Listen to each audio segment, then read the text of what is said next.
আচ্ছা, আমরা সবাই তো নিজেকে বেশ যুক্তিবাদী মানুষ হিসেবেই ভাবতে পছন্দ করি, তাই না? আমাদের মনে হয় আমাদের সব সিদ্ধান্ত সেগুলো যুক্তির উপর ভিত্তি করে নেওয়া হয়, আর জীবনটা সেটা আমাদের সম্পূর্ণ নিয়ন্ত্রণে আছে। কিন্তু একটা প্রশ্ন থেকে যায়, যদি সত্যিই সবকিছু আমাদের নিয়ন্ত্রণে থাকতো, তাহলে আমরা কেন বারবার সেই কাজগুলোই করি যা আমাদের কষ্ট দেয়? কেন এমন কথা মুখ দিয়ে বেরিয়ে যায় যা বলার পর মুহূর্তেই আফসোস হয়? আর কেন কেন আমরা এমন কিছু নষ্ট করে ফেলি যা আমরা মনে মনে সত্যি রক্ষা করতে চেয়েছিলাম? এই ব্যাপারগুলো খুব পরিচিত লাগছে, তাই না? বিশেষ করে স্টুডেন্ট লাইফে, যেমন বড় একটা পরীক্ষার ঠিক আগে সময় নষ্ট করা, অথবা অনেক কষ্ট করে একটা পড়ার রুটিন তৈরি করে নিজেই সেটা ভেঙে ফেলা। দেখুন, এগুলো কিন্তু কোনো সাধারণ ভুল বা দুর্ঘটনা নয়। এগুলো এক ধরনের আত্মধ্বংস। ব্যাপারটা হলো, আমাদের ভেতরেই এমন একটা শক্তি আছে যা আমাদের ভালোর বিরুদ্ধে কাজ করে। এটা বাইরের কোনো শত্রু নয়, একদমই না, বরং এটা আমাদের ভেতরেরই একটা অংশ। চলুন আজ এই অদ্ভুত শত্রুটাকে চেনার চেষ্টা করা যাক। এই মুহূর্তটা না খুব সূক্ষ্ম, প্রায় চোখেই পড়ে না। ধরুন, কাউকে একটা মেসেজ পাঠাবেন, কিন্তু পাঠানোর ঠিক আগে ইতস্তত করছেন, বা কোনো কথা বলা শেষ হয়ে গেছে কিন্তু আপনি ঘন্টার পর ঘন্টা সেটা নিয়ে ভাবছেন। আমরা হয়তো নিজেকে বলি যে আরে এটা তো শুধু একটু বাড়তি সতর্কতা, কিন্তু সত্যিটা হলো ঠিক ওই দ্বিধার মুহূর্তটাতেই নিজের বিরুদ্ধে একটা সিদ্ধান্ত নেওয়া হয়ে যায়। এই যে ভেতরের দ্বন্দ্ব, এই বিষয়টা নিয়ে একজন মানুষ খুব গভীরভাবে ভেবেছিলেন। তিনি হলেন বিখ্যাত লেখক ফিওদর দোস্তোয়স্কি। কিন্তু তিনি শুধু একজন লেখক হিসেবে ব্যাপারটা বোঝেননি, বরং নিজের জীবনের চরম কষ্টের অভিজ্ঞতা দিয়ে নিজে এই পরিস্থিতির শিকার হয়ে এই সত্যটা উপলব্ধি করেছিলেন। শুধু একবার ভেবে দেখুন, একজন মানুষ যাকে কিনা ফায়ারিং স্কোয়াডের সামনে দাঁড় করানো হয়েছিল, যিনি জীবনের 10টা বছর নির্বাসনে কঠোর পরিশ্রম করে কাটিয়েছেন আর জুয়ার নেশায় বারবার সবকিছু হারিয়েছেন, কষ্টকে তার চেয়ে ভালো আর কে বুঝবে বলুন? তাই তার দর্শন কোনো বই পড়া জ্ঞান নয়, এটা হলো জীবন দিয়ে উপলব্ধি করা এক কঠিন কঠিন সত্য। আর এখান থেকেই তিনি তার মূল ধারণাটা পেয়েছিলেন। তিনি বলতেন, মানুষ মাঝে মাঝে জেনে বুঝে শান্তি আর সুখের বদলে কষ্ট আর বিশৃঙ্খলা বেছে নেয়। এখন প্রশ্ন হলো কেন? উত্তরটা চমকে দেওয়ার মতো। শুধু এটা প্রমাণ করার জন্য যে সে স্বাধীন, সে কোনো যুক্তির তৈরি যন্ত্র নয়, কোনো নিয়মের দাস নয়।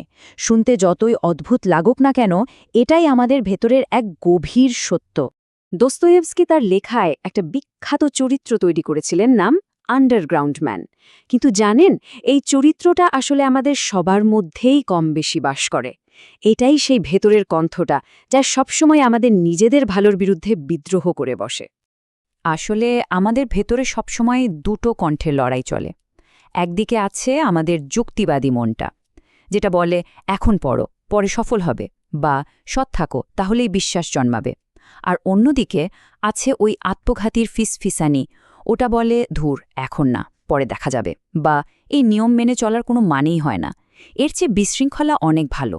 আর সবচেয়ে অবাক করার মতো বিষয় কি জানেন? আমরা প্রায় ওই দ্বিতীয় কণ্ঠটাকেই বেছে নিই। এই কথাটা খুবই গুরুত্বপূর্ণ। আমাদের ভেতরের এই বিদ্রোহী সত্তাটা ও বরং কষ্ট সইবে, কিন্তু একটা অনুমানযোগ্য যুক্তির অধীন যন্ত্রে পরিণত হতে চায় না। কারণ ওই যুক্তির নিয়ম মেনে চলাটা ওর কাছে এক ধরনের মৃত্যুর মতো মনে হয়। এর পেছনে না এক ধরনের অদ্ভুত ক্ষমতার অনুভূতি কাজ করে। একটু ভেবে দেখুন, যদি আপনি নিজেই নিজের একটা ভালো সম্পর্ক বা দারুণ কোনো সুযোগ নষ্ট করে দেন, তাহলে সেটাকে অপ্রত্যাশিতভাবে হারানোর ভয় থাকে না, তাই না? কারণ শেষটা তো আপনি নিজেই বেছে নিলেন। আর এটাই আপনাকে এক ধরনের নিয়ন্ত্রণের অনুভূতি দেয়, যদিও সেই নিয়ন্ত্রণটা আসলে আত্মধ্বংস ছাড়া আর কিছুই না। তাহলে প্রশ্ন হল, এর থেকে মুক্তির উপায় কি? দস্তয়েভস্কির মতে উপায়টা কিন্তু এই আচরণকে জোর করে ঠিক করার চেষ্টা করা নয়, বরং এর মুখোমুখি হওয়া, এটাকে অস্বীকার না করে এটাকে বোঝার চেষ্টা করা। এর জন্য আমরা কয়েকটা ধাপ অনুসরণ করতে পারি। প্রথমত, ঠিক সেই মুহূর্তটা খেয়াল করা যখন নিজের বিরুদ্ধে কাজ করার ইচ্ছেটা জাগে। দ্বিতীয়ত, নিজেকে বিচার না করে শুধু প্রশ্ন করা, কেন এমন হচ্ছে, কিসের ভয় কাজ করছে আমার ভেতরে। তৃতীয়ত, ভেতরের এই বিদ্রোহী কণ্ঠটাকে শত্রু না ভেবে নিজেরই একটা অংশ হিসেবে মেনে নেওয়া। আর সবশেষে এই পুরো প্যাটার্নটাকে শুধু লক্ষ্য করা, বদলানোর জন্য তাড়াহুড়ো না করে শুধু দেখা, মূল উদ্দেশ্য হলো বোঝা, এর সাথে যুদ্ধ করা নয়। এটা মেনে নেওয়া বেশ কঠিন, কিন্তু এটাই সত্যি। আমরা অনেক সময় নিজেদের কষ্ট আর ব্যর্থতার মধ্যে এক ধরনের গৌরব খুঁজে পাই। আমাদের যন্ত্রণাগুলোর সাথে একাত্ম হয়ে যায়। কারণ কি জানেন?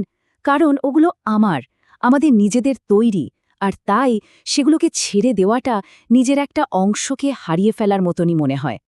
তো আমরা প্রায় আলোচনার শেষের দিকে চলে এসেছি। এই সব কিছু শোনার পর মূল প্রশ্নটা কিন্তু আপনার কাছেই ফিরে আসে।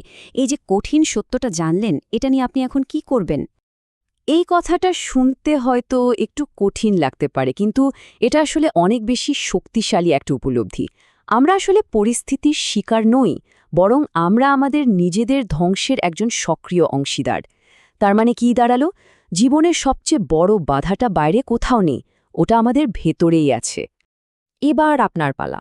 একটু সততার সাথে নিজেকে প্রশ্ন করুন তো, সম্প্রতি এমন কোনো কাজ আপনি জেনে শুনে করেছেন যা ছিল এক ধরনের আত্মধ্বংস? কোনো গুরুত্বপূর্ণ কাজ ইচ্ছে করে ফেলে রেখেছেন, বা কোনো ভালো সুযোগ হেলায় নষ্ট করেছেন? উত্তরটা আর কাউকে নয়, শুধু নিজেকে দিন। শেষ কথাটা হলো যে মানুষটা আপনার পথে বাধা হয়ে দাঁড়িয়েছে, সে আসলে সবসময় আপনি নিজেই। আর যদি এটাই সত্যি হয়, তাহলে ভেবে দেখুন তো, আগামীকাল আপনি যে সিদ্ধান্তগুলো নেবেন সেগুলোর ওপর এই সত্যটার কি প্রভাব পড়বে।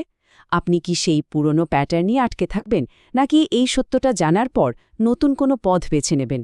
সিদ্ধান্তটা সম্পূর্ণ আপনার।